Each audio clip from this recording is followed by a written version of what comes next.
thank you guys so much for joining us. We're here at Open Source 101 here in Charlotte. Today I'm joined with Jim Jagielski. There you got it. Yeah, Jim Jagielski. That's a tough one. So, Jim, for those who don't know anything about Jim, Jim is the head of Open Source Program Office at Salesforce. Is that correct? That's correct, yes. Awesome. Yeah, it's been there for about 2 years. Okay, perfect. So, also Jim is heading up a talk today, the introduction of open source licensing. So that An incredibly boring, dull topic, but I tried to make it interesting, yes. we'll dive a little bit more into that. Okay, because cool. that's an interesting point that you brought up. But let's kind of just start with who are you, kind of what led you into open source, and why is open source like a focus for you? That's a long story. I know. Yeah. Hey, we got time. My initial foray into open source was back in the 80s, 90s. There was this version of Unix that Apple put out. So it was an obscure operating system, but I worked at Goddard Space Flight Center at that time. My work depended on using that software. Mm-hmm.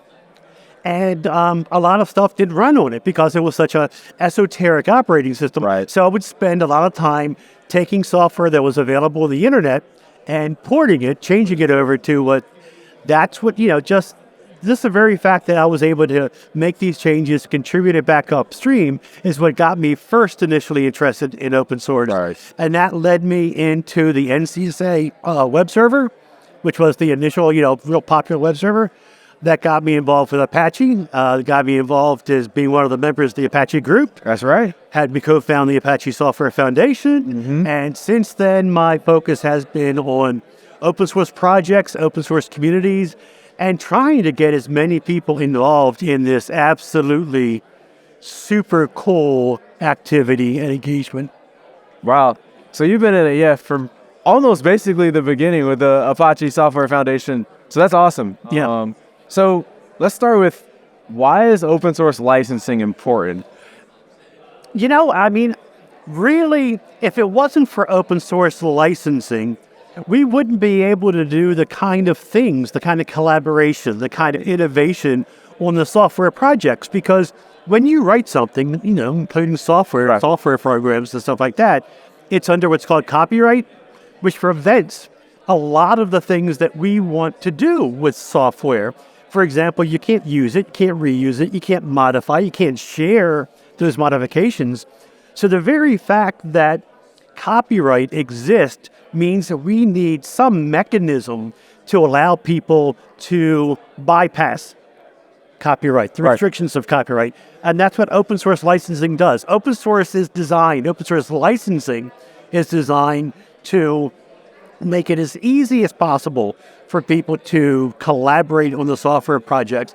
And so by not understanding the ins and outs of licensing and how important it is, we run the risk of, maybe misusing open source, Right. maybe assuming something is open source, but it doesn't have a valid open source license, or maybe it doesn't have the kind of license that you want to be able to use. So understanding that really reduces the risk associated with using open source, which means that you get all the benefits, all the cream on top, by understanding the restrictions that open source licensing may impose. Yeah, so to give perspective, there are hundreds, or you can even say off the top of your head, how many different types of licenses are there? I think hundreds is most probably a Yeah. There was a period of time when everybody and their excuse me, No, you're good. when everybody and their grandmother had their own open source license. I mean, they were like vanity open source licenses out there. Now, I don't think that we actually need all those numbers of open source licenses. There are three main types of open source licenses that I think, use and are good for all use cases. But there is a huge number. And, again, the larger the number there is, the more confusion about what the right open source license is, what the interactions are behind them. Right. So keeping things as simplified as possible, I think, is better.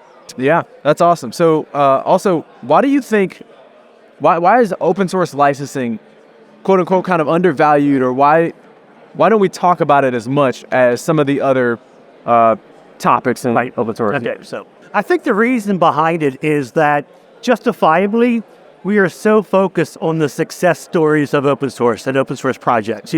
We look at all the cool, neat technology associated with it. I mean, and really when you think about it, everything that's been cool over the last 20 years has had open source as its base. That's true. So when you have that much sunshine shining on one specific area of open source, you can kind of like understand why something as legal, for lack of a better term, has so much shade, in that area. And to be honest, I mean, it really isn't, a lot of cases where people will interact directly with open source licenses, other than maybe at the very, very beginning, making sure that the project has a license or what kind of license it is, or things like that. But at the end of the day, that's sort of like the foundation, and then everything else builds on top of it. Right. So I think, the very fact that it is seen as something which is very, very different from, programming and innovation, as well as something which is so legal, I think it's most probably that's the reason why, it hasn't gotten the attention or the awareness that other areas have, and really the attention and awareness that it deserves. Right. And that's just kind of with all things like legal in general, right? Like it's not necessarily just open and out there, and people don't typically talk about it. So that's interesting stuff. Yeah. I mean, and a lot of it, should be things that are assumed. You should assume that something has an open source license. That shouldn't be the main consideration when you jump into an open source program, because, in a lot of cases, you may not interface or you may not interact with that open source license at all. If you're an end user, for example, I mean, it doesn't matter what open source license it is that I'm using. It's only until I want to make my own version of it, and especially if I want to, share my own version of it, that's when licenses kick in. But, as far as, the normal day-to-day operation, people don't kick into that much. Right. Yeah. Ask yourself, how many times have you checked for licensing as an end user? Yeah, that's right. Yeah, and most places like, what you're using an open source program, or you're running something like LibreOffice, for example, on your laptop. What license is that under? People don't know. They don't need to. Right? Yeah, they're using it. I mean, especially when you compare that to sort of like all the user agreements that we all pretend to read. Yeah, right. And just scrolling. Okay. So, I mean, it's kind of understandable. I guess it's the human nature in us to look at it and go, yeah, sure. That's fine. Yeah, sure. It's just been made so easy for us. It has. Would you recommend any like best practices or things to kind of keep in mind for licensing when it comes to licensing maybe some open source content that you've created in general? Mm-hmm. Yeah, I mean, I have written, some stuff about open source licensing. I try to come up with analogies and metaphors and parallels for open source licensing to make it easier. I guess the biggest thing that I would, recommend to your end users is that if you're starting an open source project, take some time and think about what open source license you want it to, be covered under, because it can be very, very difficult to change from one to another. I think what we've seen a lot in the open source community the last several years, especially related to companies and their open source offerings, is that there's been some confusion. Basically, it's like we want everyone to be able to use it, but we don't want a specific bookseller company to be able to use it without paying for it. That's something that you could have addressed at the very, very beginning by choosing a different open source license rather than the open source license that you picked at the beginning. I'm not saying, that, that's a bad thing, changing open source licenses. Projects and communities have done that all the time, all over the place.